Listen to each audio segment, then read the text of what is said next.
Assalamualaikum warahmatullahi wabarakatuh. Innal hamdalillah nahmaduhu wa nasta'inuhu wa nastaghfiruh wa na'udzu billahi ta'ala min shururi anfusina wa min sayyiati a'malina. Man yahdihillahu fala mudilla lahu wa man yudlil fala hadiya lahu. Wa asyhadu an la ilaha illallah wahdahu la syarika lahu wa asyhadu anna Muhammadan abduhu wa rasuluh. Ya ayyuhalladzina amanu taqullaha haqqa tuqatih wa la tamutunna illa wa antum muslimun. Ya ayyuhan nasu taqu rabbakumul ladzi khalaqakum min nafsin wahidah wa khalaqa minha zawjaha wa batha minhuma rijalan katsiran wa nisaa'a wattaqullaha alladzi tasaaluna bihi wal arham innallaha kana 'alaikum raqiba. Ya ayyuhalladzina amanu taqullaha wa qulu qawlan sadida yuslih lakum a'malakum wa yaghfir lakum dhunubakum wa may yuti'illaha wa rasulahu faqad faza fawzan 'azima. Amma ba'd, fa inna asdaqal hadithi kitabullah wa khairal hadi hadi Muhammadin sallallahu alaihi wasallam wa syarrul umuri muhdatsatuha wa kullu muhdatsatin bid'ah wa kullu bid'atin dhalalah wa kullu dhalalatin finnar. Ikhwani fillah rahimani wa rahimakumullah. Kita melanjutkan kembali pembahasan kitab Nurus Sunnah wa Dhulumatul Bid'ah yang ditulis oleh Syekh Dr. Sa'id ibn Ali ibn Wahab Al-Qahtani rahimahullahu ta'ala. Pada pertemuan yang lalu kita masih membahas tentang bid'atu al-ihtifal bilailatil Isra wal Mi'raj, yaitu bid'ahnya peringatan malam Isra dan Mi'raj. Dan sudah kita bawakan beberapa poin-poin tentang akidah Ahlus Sunnah berkaitan dengan peristiwa Al-Isra wal Mi'raj yang kita nukilkan dari Syarah Al-Aqidah At-Tahawiyah oleh Syekh Abdul Aziz Ar-Rayis hafizahullah ta'ala. Kita masih membahas tentang perkara-perkara akidah berkaitan dengan peristiwa Al-Isra wal Mi'raj. Di sini kata Syekh Abdul Aziz Ar-Rayis, yaitu permasalahan tentang syaqqus sadr lin Nabi sallallahu alaihi wasallam. Dibelahnya dada Nabi sallallahu alaihi wasallam. Ya, telah sahih dalam beberapa riwayat bahwasanya sebelum memulai perjalanan Isra dan Mi'raj, Nabi sallallahu alaihi wasallam dibelah dadanya oleh Jibril. Kemudian dikeluarkan hatinya dan dibersihkan. Ya, dibersihkan di atas, dibersihkan dengan Zam-Zam di atas sebuah nampan yang terbuat dari emas, dan seterusnya dari riwayat-riwayat yang masyhur.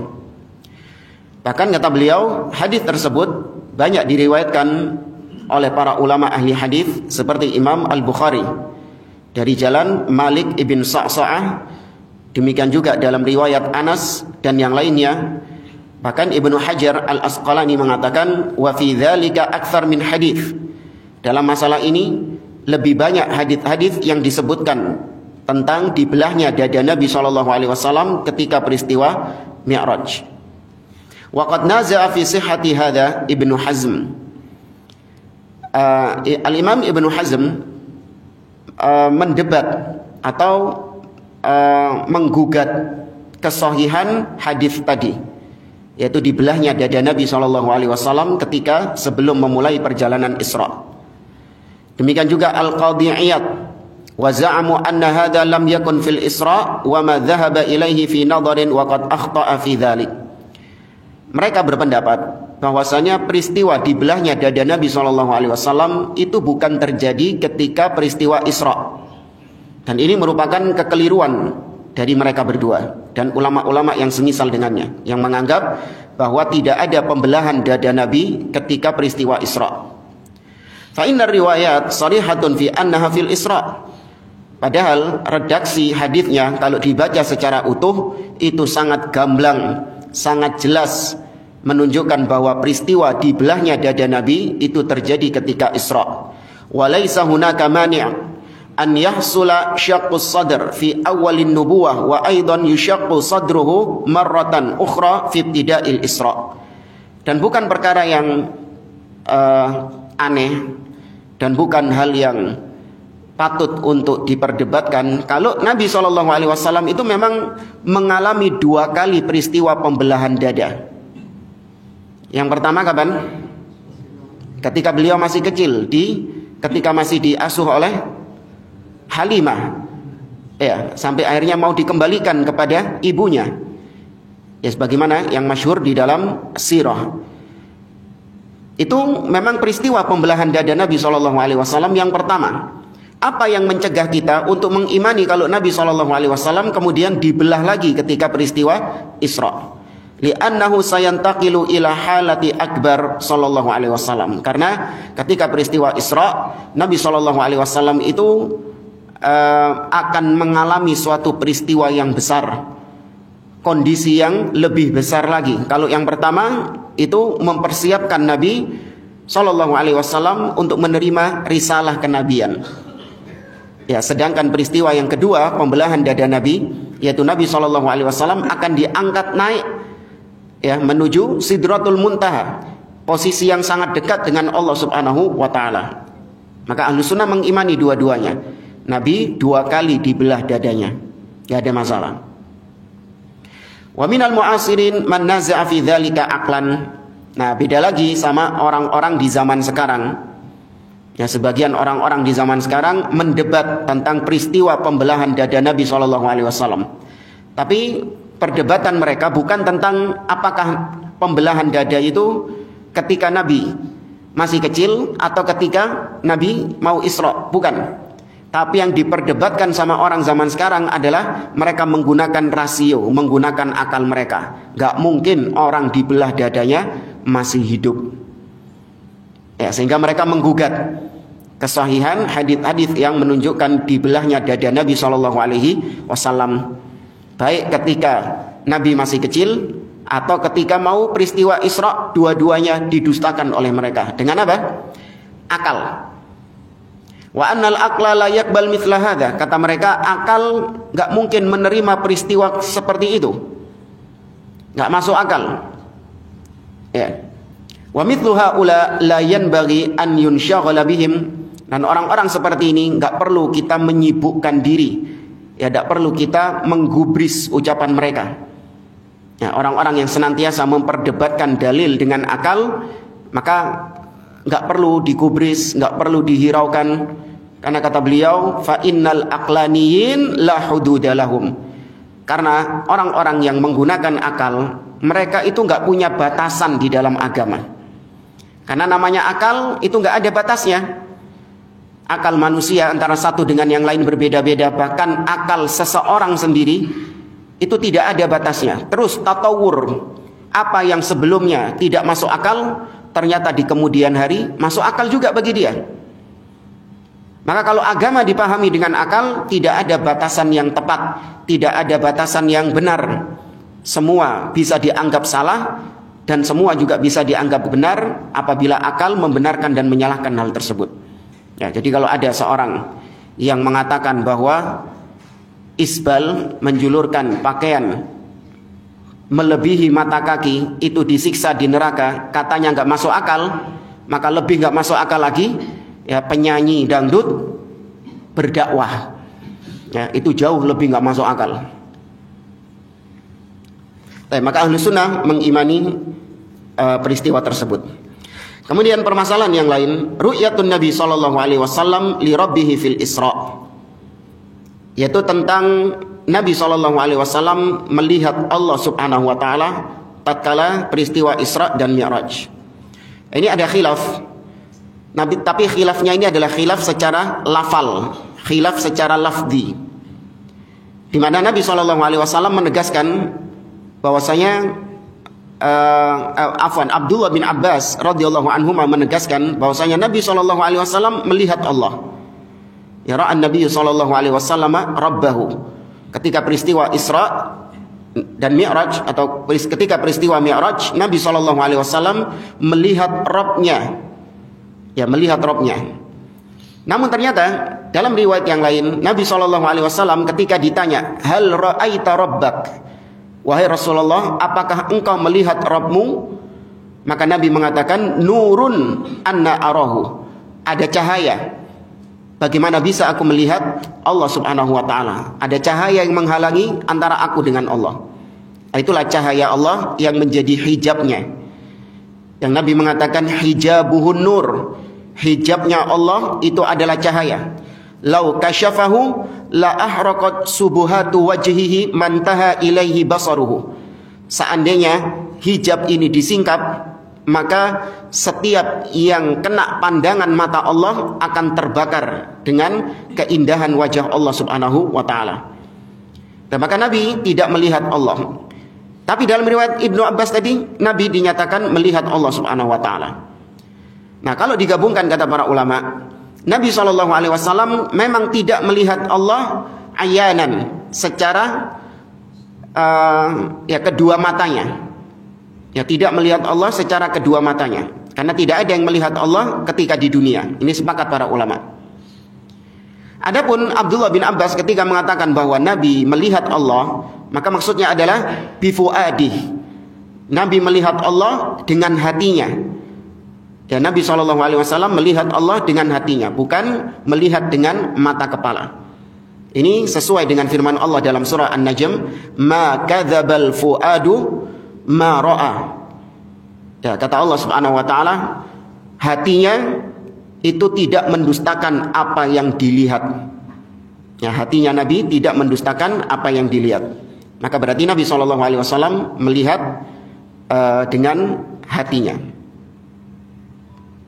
Maka kalau kesimpulannya, melihat Allah ketika di dunia, sepakat para ulama tidak ada yang bisa melihat Allah ketika di dunia. Entah itu Nabi, apalagi orang biasa. Dalilnya adalah firman Allah dalam surat Al-A'raf. Allah atau Nabi Musa alaihi salam mengatakan kepada Allah Subhanahu wa taala bahwasanya dia ingin melihat Allah. Rabbi arini anzur ilaik. Wahai Rabbku, perlihatkan dirimu, aku ingin melihatmu. Maka Allah mengatakan lan tarani, kau tidak akan melihatku. Walakin unzur ilal jabal fa in istaqarra makanahu fasawfa tarani. Tapi lihatlah ke gunung. Kalau gunung itu masih tetap berada di tempatnya, niscaya kau akan melihat aku, dan seterusnya dari ayat tersebut. Kemudian yang kedua, melihat Allah fil manam. Melihat Allah di dalam mimpi. Maka melihat Allah di dalam mimpi itu hanya khusus berlaku bagi para nabi dan rasul. Para nabi dan rasul melihat Allah Subhanahu wa taala di dalam mimpinya. Sebagaimana Nabi mengatakan, ra'aitu rabbi ala ahsani surah. Aku melihat Allah fil manam, di dalam mimpiku, dalam sebaik-baik bentuk. Dalam riwayat yang lain, tapi riwayat ini diperselisihkan oleh para ulama, apa yang diriwayatkan oleh Al-Baihaqi dalam kitabnya Al-Asma' was Sifat dari Ummu Tufail, istrinya Ubay bin Ka'ab, meriwayatkan bahwa Nabi SAW annahu ra'a rabbahu ala surati syabin. Nabi SAW melihat Rabbnya dalam bentuk seorang pemuda. Ya, meskipun dilemahkan oleh sebagian ulama, namun katakanlah riwayat ini sahih, maka itu tidak menunjukkan bahwasanya Allah zatnya seperti yang dilihat Nabi di dalam mimpinya. Artinya itu tidak kita tetapkan sebagai sifat Allah Subhanahu wa taala. Kenapa? Karena qad yakhtalif, berbeda antara apa yang dilihat di dalam mimpi dengan apa yang ada di kenyataan, itu bisa berbeda.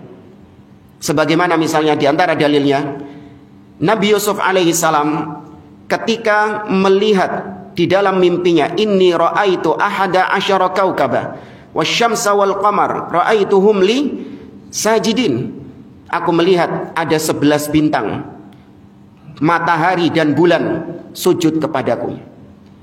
Ternyata siapa yang dimaksud 11 bintang, matahari dan bulan itu? Saudara-saudaranya. Sedangkan matahari dan bulan ayah dan ibunya, Nabi Yakub alaihi salam. Ternyata kenyataannya berbeda dengan apa yang dilihat di dalam mimpi. Nabi Yakub, tapi ternyata yang dilihat apa? Matahari. saudara-saudaranya Yusuf, ternyata yang dilihat adalah bintang. Maka berarti Nabi ketika melihat Allah di dalam mimpinya itu tidak ditetapkan sebagai sifat Allah Subhanahu wa taala. Ya, kemudian melihat Allah dengan hati, maka ini bisa semua orang melihat Allah Subhanahu wa taala dengan hatinya. Yaitu dia merasa Allah Subhanahu wa taala hadir. Yang Allah Subhanahu wa taala merasa ada, dekat dengannya, merasa diawasi dengan Allah Subhanahu wa taala. Kemudian pembahasan berikutnya, al-Isra'u kana yaqdatan la manaman. Peristiwa Isra dan Mi'raj itu terjadi kepada Nabi SAW dalam kondisi Nabi terjaga, bukan dalam kondisi tidur. Wa qad syaddada fi hadhihi al-mas'alati ahlus sunnah. Ahlus sunnah sangat kencang dalam masalah ini.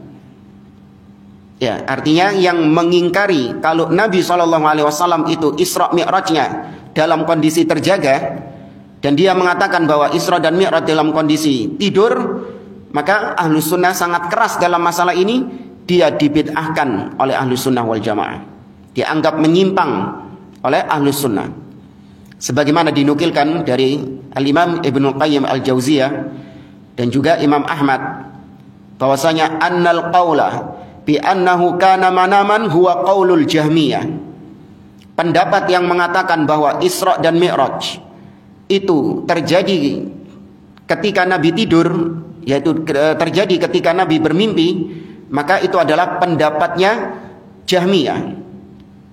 Wa qala Ibnu Hajar Al-Haythami wa fil mas'alah qaulun syad wa huwa man qala usriya bihi manaman naqalahu anhu al-Munawi fi kitabih Al-Futuhat As-Subhaniyah. Ya, kata Ibnu Hajar Al-Haythami, ada pendapat yang ngawur, pendapat yang nyeleneh, yaitu yang mengatakan bahwa peristiwa Isra dan Mi'raj itu terjadi di dalam mimpi. Maka disebut pendapat yang ngawur, pendapat yang nyeleneh. Fal qaulu bi annahu usriya bihi manaman khata'un qata'an. Maka pendapat yang mengatakan bahwa Nabi diisrakan dan dimi'rajkan dalam kondisi tertidur alias dalam kondisi mimpi, maka itu pendapat yang salah secara total. Ya, pendapat yang keliru secara total. Lima yali, karena alasan berikut. Awalan, yang pertama, annahu qaulu ahlil bid'ah, bahwasanya pendapat yang mengatakan bahwa Nabi Isra dan Mi'raj dalam kondisi tertidur di dalam mimpi, ini pendapatnya ahlil bid'ah. Ya, sebagaimana ucapan Imam Ahmad tadi, pendapatnya kelompok apa ini? Al-Jahmiyah. Wa ahlus sunnah idza nasabu qawlan li ahlil bid'ah dalla ala anna al-ijma' munaqadun ala khilafi.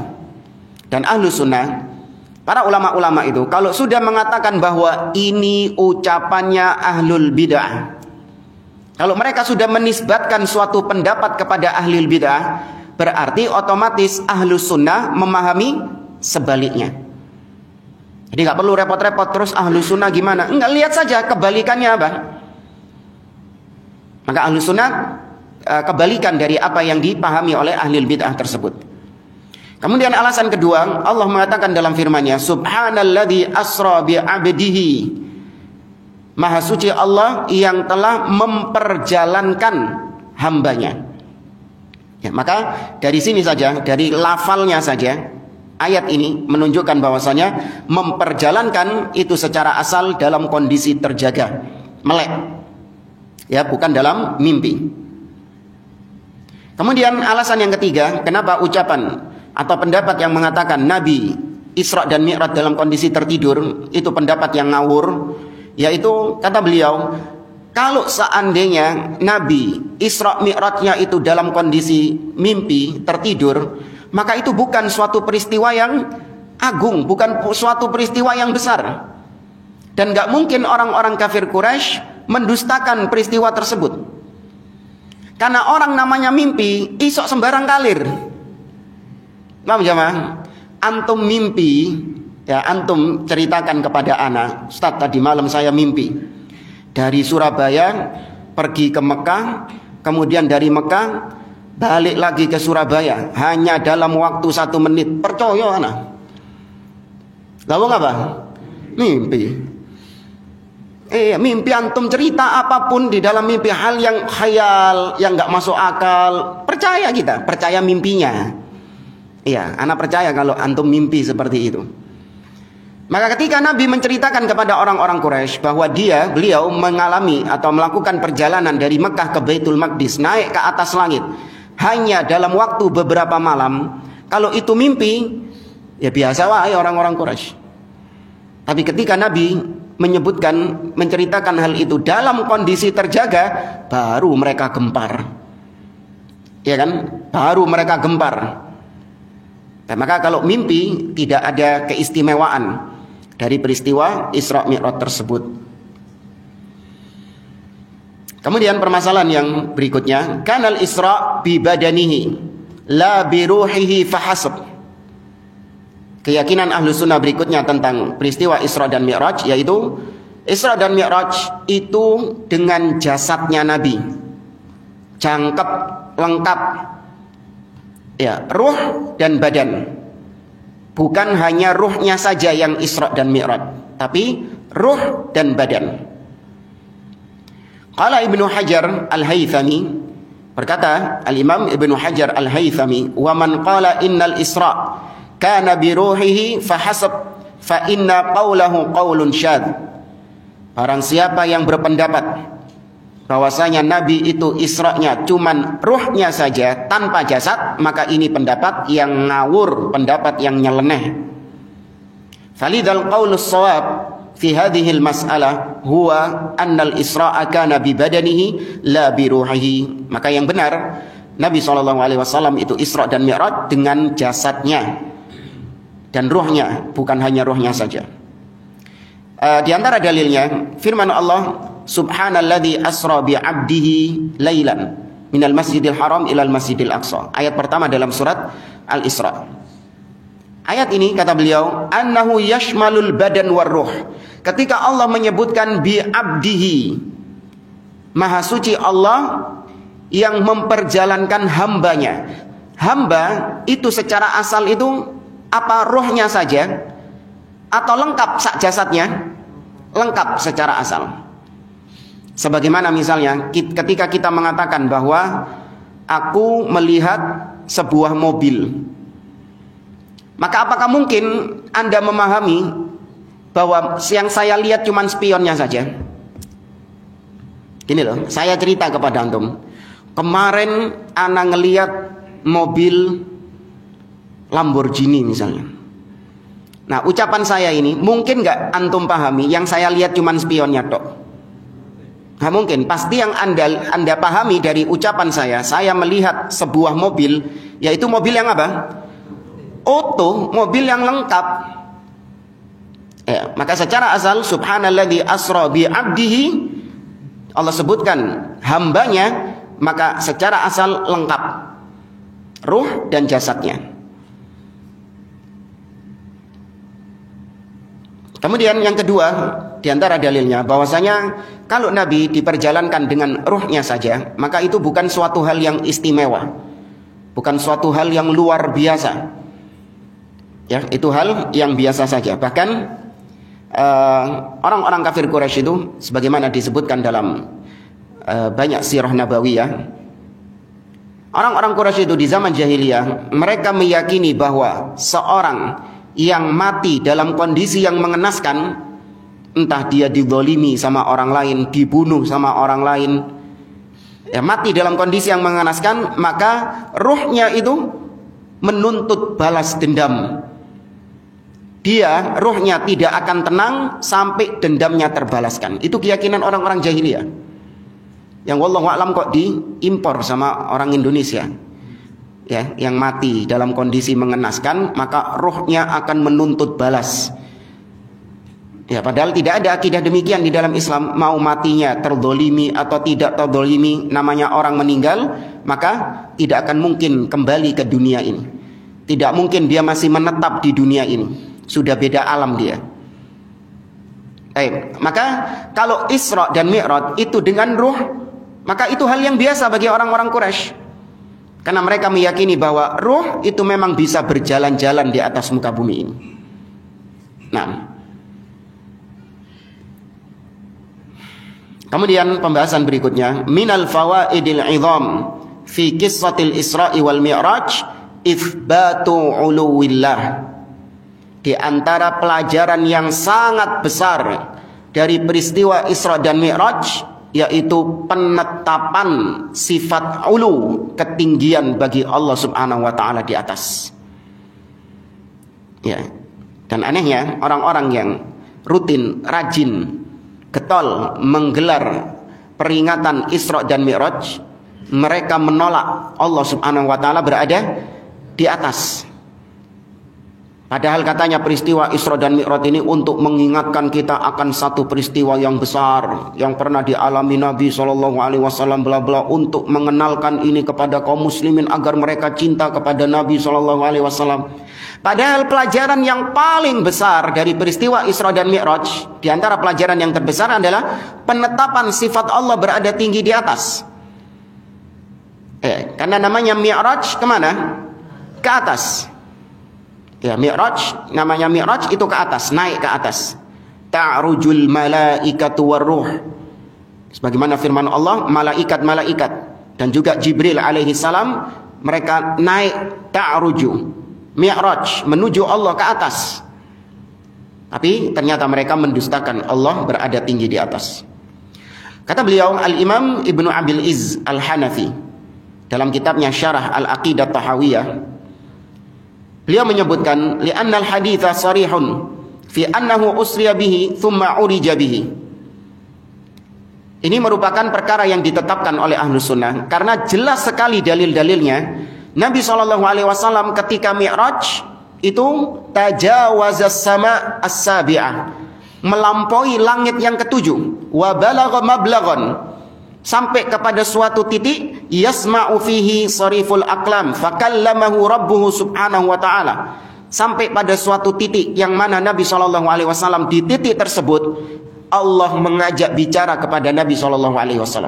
Bahkan ta'akhkhara Jibril wa taqaddama Nabi SAW. Jibril saja mundur dan Nabi SAW yang maju ke atas. Ini menunjukkan bahwa Allah Subhanahu wa taala berada tinggi di atas. Fadalla hadza ala anna itsbatal ulu fayakunu min adillatil uluwil katsirah adillatul Isra wal Mi'raj. Maka ini menunjukkan bahwasanya Allah atau menetapkan sifat ketinggian bagi Allah. Allah berada tinggi di atas, dan ini termasuk di antara dalil-dalil yang menunjukkan Allah tinggi di atas. Kata Imam Ibnu Qayyim, ada berapa dalil tentang Allah di atas? Lebih dari 2000 dalil. Ya, lebih dari 2000 dalil dengan berbagai macam redaksinya. Semuanya menunjukkan Allah berada tinggi di atas. Waqad aba munkiru dzalika minal asy'ariyah wal mu'tazilah wal jahmiyah. Namun sifat ketinggian Allah ini diingkari oleh ahli bid'ah seperti Asy'ariyah, Mu'tazilah dan juga Jahmiyah. Hatta qala ahaduhum ka Muhammad Mutawalli Asy-Sya'rawi fa inna lahu kitaban. Bahkan salah seorang di antara ahli bid'ah, tokoh ahli bid'ah di zaman sekarang, yaitu Muhammad Mutawalli Asy-Sya'rawi, seorang ulama Asy'ariyah dari Mesir, sudah meninggal orangnya.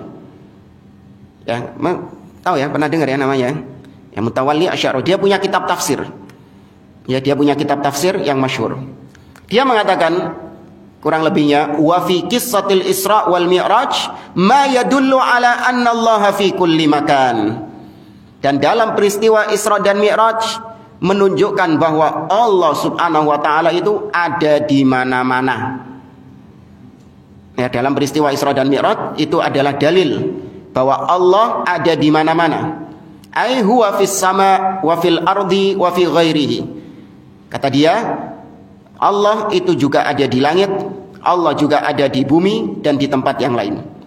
Faqad kallama, dalilnya ini, faqad kallama Musa fil ard wa kallama an-nabiy sallallahu alaihi wasallam lamma balagha as-sama' as-sabi'ah. Kenapa dia mengatakan bahwa Allah itu di mana-mana? Allah di atas dan juga di bumi. Yaitu kalau peristiwa Isra, iya, menunjukkan Allah di atas. Tapi lihat peristiwa yang lain, yaitu ketika Allah berbicara kepada Nabi Musa alaihi salam. Ya, ketika Allah berbicara kepada Nabi Musa, Allah mengatakan dalam surat Thaha, ya Musa, wa ana ikhtartuka fastami' lima yuha, atau fakhla'na 'alaika innaka biwadin al-muqaddasi tuwa. Wahai Musa, lepaskan kedua sandalmu, kau berada di lembah suci, lembah tua. Wa ana ikhtartuka fastami' lima yuha, dan aku memilihmu menjadi seorang nabi, maka dengarkan apa yang aku ucapkan kepadamu. Kata dia, berarti di sini Allah Subhanahu wa taala berada di bumi. Maka Isra Mi'raj, Allah berbicara kepada Nabi Muhammad SAW, Allah di langit, sedangkan Musa diajak bicara sama Allah dan Musa ada di bumi. Maka dua peristiwa ini menunjukkan Allah di mana-mana. Cari ini deh, kata dia. Wa hadza qaulun batil. Ya, ucapan Sya'rawi ini adalah ucapan yang batil. Tarudduhul adillatul katsirah, dibantah dengan dalil-dalil yang banyak. Hatta dzakara Ibnul Qayyim fin Nuniyah anna hunaka alfai dalilin ala uluwillahi subhanahu wa ta'ala. Ini tadi kita singgung. Bahkan Al-Imam Ibnul Qayyim Al-Jauziyah dalam Qasidah Nuniyah, beliau menegaskan bahwa lebih dari 2000 dalil yang menetapkan Allah berada tinggi di atas. Wa ahlus sunnah mujmi'una ala hadha, dan ahlu sunnah dari zaman ke zaman sudah sepakat dengan hal ini. Allah berada tinggi. Kemudian, thumma kaunullahi azza wa jalla kallama Musa wa Musa fil ard la yadullu ala anna Allah laisa fis sama. Sedangkan peristiwa Nabi Musa yang diajak bicara sama Allah di bumi, itu sama sekali tidak menunjukkan kalau Allah di bumi juga. Ya, Allah tidak di langit tapi di bumi, tidak. Wa min babit taqrib walillahil matsalil a'la. Nah, kata beliau, ini hanya sebatas pendekatan logis. Bukan ingin menyamakan antara kalamnya Allah dengan kalamnya makhluk, bukan. Ini hanya sebatas takrib. Takrib mendekatkan pemahaman. Baik. Bisa enggak ana berbicara sama antum sedangkan ana berada di lantai 2, antum berada di lantai 1? Hah? Bisa nggak? Bisa. Ana ngomong sama antum dari lantai 2 dan antum mendengarnya di lantai 1. Bisa. Ya. Ini hanya sebatas apa? Takrib, pendekatan pemahaman. Walillahil matsalul a'la. Dan bagi Allah permisalan yang tinggi tidak seperti itu. Kita nggak tahu bagaimana kaifiyahnya Allah berbicara kepada Nabi Musa. Allah di atas arsy, Nabi Musa di bumi. Bagaimana caranya Allah Subhanahu wa taala memperdengarkan ucapannya kepada Nabi Musa? Wallahu a'lam. Kaifiyahnya bagaimana? Namun ketika Nabi Musa mendengar ucapan Allah di bumi secara langsung, ya, tanpa perantara Jibril, mendengar suara Allah Subhanahu wa taala, itu sama sekali bukan dipahami di dalamnya bahwa Allah juga di lokasi yang sama dengan Nabi Musa alaihi salam. Allah di bumi juga bersama Nabi Musa alaihissalam, tidak sama sekali. Ya, maka Ahlus Sunnah tetap meyakini Allah Azza wa Jalla berada tinggi di atas. Kemudian di antara hikmah terjadinya peristiwa Isra dan Mi'raj yaitu irtifa'u Abi Bakrin As-Siddiq. Terangkatnya nama Abu Bakar As-Siddiq radhiyallahu taala anhu.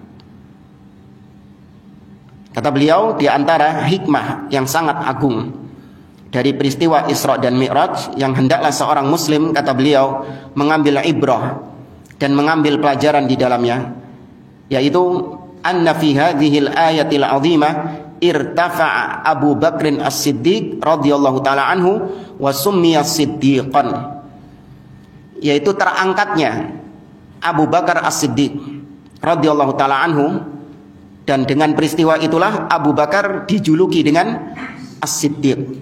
Ya, Siddiq artinya orang yang selalu membenarkan Nabi SAW, tidak dipertentangkan dengan akal. Tuh, makanya Abu Bakar mendapatkan julukan As-Siddiq karena nggak mempertentangkan dengan akal. Apa yang diucapkan oleh Nabi SAW tercoyong. Nggak terus mengatakan nggak masuk akal, masa celana di bawah mata kaki disiksa di neraka. Ya, tidak masuk di akal. Ini kalau di zaman Nabi nggak mungkin mendapatkan status sebagai As-Siddiq. Al-Kadzab mungkin iya, ya, yang suka mendustakan Nabi SAW. Wa fil muqabil irtadda katsirun minal muslimin kama fis siyar di Ibni Ishaq wa ghairi. Dan juga hikmah yang lain, yaitu banyak di antara kaum muslimin, sahabat-sahabat, beberapa sahabat yang sudah masuk Islam, dengan peristiwa Isra dan Mi'raj, mereka yang ragu-ragu dengan keislamannya akhirnya melepaskan Islam itu sendiri, murtad dari Islam. Ya, karena menganggap peristiwa Isra dan Mi'raj ini dusta. Maka mereka pun semakin ragu dengan Nabi SAW dan akhirnya meninggalkan agama mereka.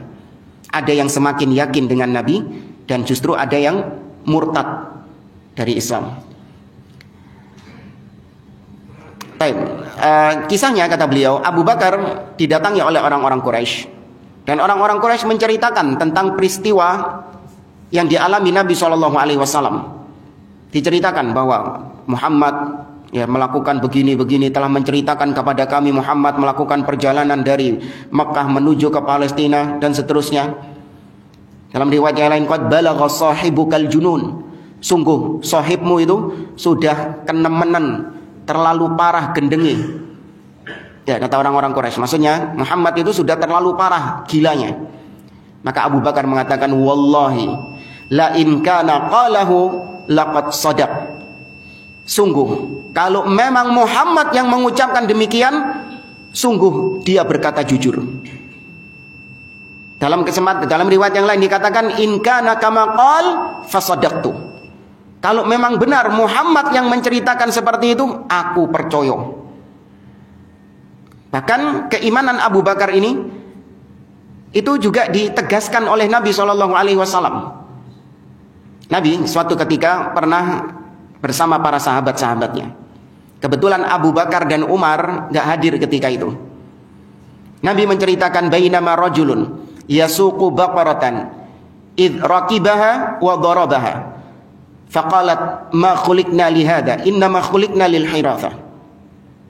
Kata Nabi, ada suatu kisah di mana suatu ketika ada seorang yang sedang menunggangi sapinya. Ketika itu sapinya ditunggangi dan dipukul-pukuli sama orang ini. Maka kemudian faqalat, sapi mengatakan, ma khuliqna li hada, kami diciptakan bukan untuk dipukuli seperti ini. Innama khuliqna lil hiratha, kami diciptakan untuk urusan-urusan bercocok tanam. Siapa yang mengucapkan tadi? Sapi. Maka sahabat-sahabat ketika mendengar peristiwa ini, sebagian di antara mereka heran. Mereka mengatakan, subhanallah, baqaratun tatakallam. Subhanallah, wahai Rasulullah, itu sapi yang ngomong itu tadi. Ya, maka Nabi mengatakan, na'am, iya, u'minu bihada wa yu'minu Abu Bakrin wa Umar. Iya, aku percaya dengan kisah sapi bisa ngomong ini, demikian juga Abu Bakar dan Umar. Nek tak cerita nih, kalau tak ceritakan mereka pun juga akan percaya. Ya. Antum percaya nggak? Gak masuk akal. Ya, kalau kata Raja Dangdut gak masuk akal kayak gitu. Sapi bisa ngomong. Antum bayangkan sapi, ya, ya mulutnya itu deh, congori sapi. Wah, bahasa Arab lagi, bayangkan. Ma khuliqna li hada. Antum bayangkan sapi ngomongnya kayak gitu. Ma khuliqna li hada, innama khuliqna lil hiratha. Dengan bahasa Arab yang fasih, sapi bisa ngomong. Gak masuk akal kalau kata mereka. Tapi bagi ahli sunnah, ya, bagi orang-orang seperti Abu Bakar dan sahabat yang lain, apa yang keluar dari lisan Nabi SAW, maka itu hak. Ya, itu pasti benar. Tidak boleh dipertentangkan dengan akal. Akal harus tunduk dengan apa yang disabdakan oleh Nabi SAW. Nah, kemudian kata Abu Bakar, fama yu'jibukum min dzalik. Kata Abu Bakar, kalau memang Nabi yang menceritakan, maka dia pasti berkata jujur. Abu Bakar heran, apa yang membuat kalian kok nggak percaya dengan kisah tersebut? Apa yang membuat kalian takjub dengan apa yang diceritakan oleh Muhammad itu? Fa wallahi innahu la yukhbirani annal khabara la ya'tihi minas sama'i ilal ard fi sa'atin min lailin aw naharin fa asdaquhu fahada ab'ad mimma ta'jabuna minhu. Kenapa kalian heran? Jangankan peristiwa Isra dan Mi'raj, Muhammad itu telah mengabarkan kepadaku bahwa dia mendapatkan kabar dari langit setiap saat pagi dan petang. Aku percaya. Apalagi cuman sekedar dia cerita kalau dia melakukan perjalanan dari Makkah ke Baitul Maqdis, kemudian naik ke atas PP dalam sebagian malam. Ya lebih percaya aku. Karena mana yang lebih dahsyat? Dapat berita dari langit pagi dan petang dengan peristiwa Isra dan Mi'raj. Maka lebih besar berita dari langit yang setiap saat loh, bukan sekali dua kali, setiap saat.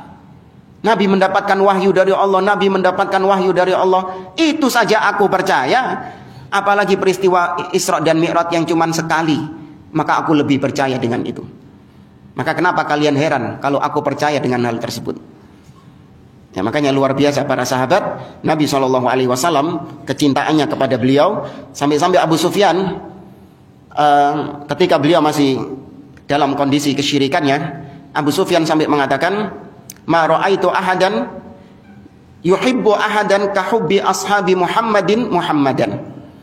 Sungguh aku tidak pernah melihat seseorang yang mencintai orang lain seperti cintanya para sahabat kepada Muhammad. Ya, seperti kecintaan para sahabat kepada Muhammad. Ikhwani fillah rahimani wa rahimakumullah. 10 menit. Tapi kita lanjutkan di kitab Nurus Sunnah. Beliau mengatakan bahwa peristiwa Isra dan Mi'raj itu adalah kebid'ahan. Itu adalah perbuatan bid'ah di dalam agama. Dan tidak ada syariatnya di dalam agama. Penjelasannya atau rinciannya, yang pertama, hadhil lailah allati hasala fiha al-Isra wal Mi'raj lam ya'ti khabarun sahih fi tahdidiha wala ta'iniha wala fi Rajab wala fi ghairihi. Alasan yang pertama kenapa peringatan malam Isra dan Mi'raj itu bid'ah di dalam agama, karena sudah kita singgung di pertemuan yang lalu, tidak ada satupun dalil sahih yang menjelaskan tentang kapan pastinya peristiwa Isra dan Mi'raj ini. Yang ada para ulama khilaf tentang kapan pastinya peristiwa Isra dan Mi'raj ini. Ada yang mengatakan sebelum hijrahnya Nabi, ada yang mengatakan sesudah Nabi hijrah, ya. Ada yang menyebutkan di bulan Rajab. Waqila, ada yang menyebutkan innaha kanat ba'da mab'athihi sallallahu alaihi wasallam bi 15 syahran. Ada yang berpendapat bahwa peristiwa Isra dan Mi'raj itu terjadi 15 bulan setelah diutusnya Nabi, setelah diangkatnya beliau menjadi Nabi. Ya, ada juga yang mengatakan malam 27 bulan Rabiul Akhir. Ada pula yang berpendapat 5 tahun setelah diutusnya beliau. Ada yang berpendapat malam 27 dari bulan Rabiul Awal. Kalau yang masyhur yang di kalender tanggal 27 Rajab. Itu pendapat, iya pendapat. Tapi ternyata ada pendapat-pendapat yang lain. Kata Imam Abdul Aziz bin Baz, Syekh Abdul Aziz bin Baz rahimahullah taala, beliau mengatakan, wa hadhihi al-lailatu allati hasala fiha al-Isra wal Mi'raj lam ya'ti fil ahadits sahihah ta'yinuha la fi Rajab wala fi ghairihi. Malam yang di dalamnya Nabi mengalami peristiwa Isra dan Mi'raj itu tidak ada satupun hadis sahih yang menentukan kapan pastinya peristiwa Isra dan Mi'raj. Tidak ada bulan Rajab atau bulan-bulan yang lain. Wa kullu ma warada fi ta'yiniha fa huwa ghairu thabit. Dan semua dalil yang menunjukkan bahwa peristiwa Isra dan Mi'raj itu terjadi di bulan ini, ditentukan terjadi di bulan ini, semuanya itu tidak sahih dari Nabi SAW. Walillahil hikmatul baligha fi insa'in nasilaha. Dan ada hikmahnya kenapa tidak ditentukan tanggalnya, itu ada hikmah di balik tersebut. Walau thabata ta'yinuha lam yajuz an takhussa bi syai'in min anwa'il ibadah biduni dalil. Katakanlah ada penentuannya sahih bahwasanya Isra dan Mi'raj terjadi pada malam 27 bulan Rajab. Sahih katakanlah. namun tetap tidak boleh mengkhususkan suatu ibadah apapun di malam tersebut tanpa ada dalil. Ya, ini kita bicara kalau seandainya sahih tanggalnya, bulannya itu sudah disepakati oleh para ulama 27 Rajab. Taruhlah sahih. Namun tetap tidak diperbolehkan mengkhususkan ibadah apapun di tanggal tersebut, di malam tersebut tanpa ada dalil sama sekali, itu nggak boleh. Namanya ibadah harus dibangun di atas ad-dalil. Kemudian yang kedua, la ya'rifu an ahadin minal muslimin ahlul ilmi wal iman annahu ja'ala lailatal isra fadilatan an ghairiha. Tidak dikenal, la yu'raf, tidak dikenal dari salah seorang pun di antara para ulama yang menjadikan malam Isra dan Mi'raj itu malam yang istimewa, malam yang spesial, memiliki keutamaan di dalamnya. Wali anna Nabiyya sallallahu alaihi wasallam wa ashabah wa tabi'ina wa atba'ahum bi ihsan lam yahtafilu biha wa lam yakhussuha bi syai'in minal ibadah.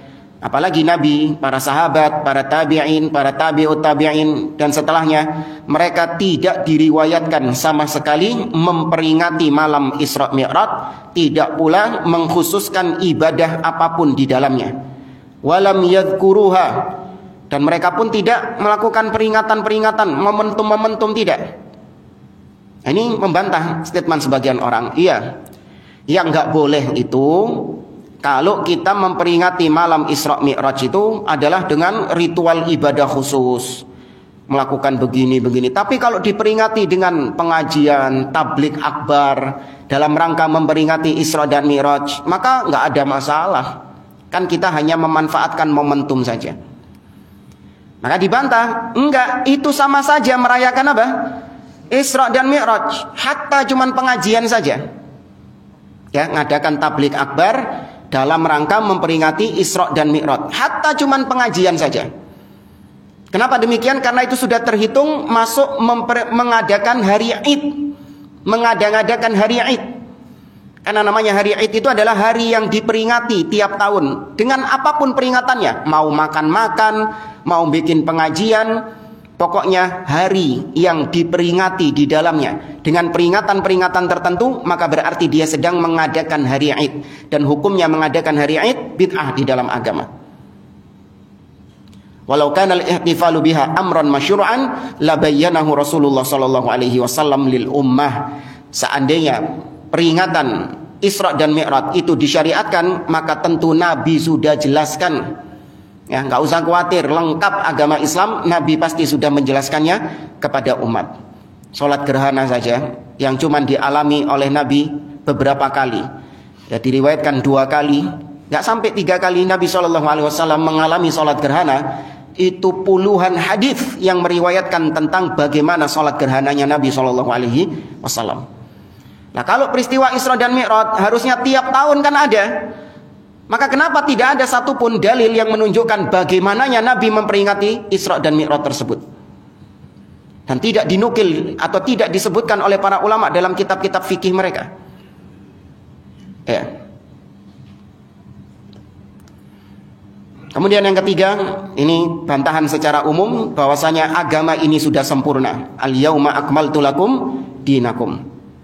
Kemudian yang keempat, Nabi senantiasa memperingatkan dari bid'ah. Di setiap khutbah-khutbahnya Nabi mengatakan wasyarrul umuri muhdatsatuha wa kullu muhdatsatin bid'ah. Ya, semua ini menunjukkan bahwa peringatan Isra dan Mi'raj itu adalah bid'ah di dalam agama, tidak ada syariatnya di dalam agama kita. Wallahu a'lam bishawab. Hada wallahu a'lam. Insyaallah kita lanjutkan pada pertemuan akan datang. Aku qouli hada wassallallahu ala nabiyyina Muhammad wa ala alihi wa sahbihi ajma'in wa akhiru da'wana anil hamdulillahi rabbil alamin. Wassalamualaikum warahmatullahi wabarakatuh.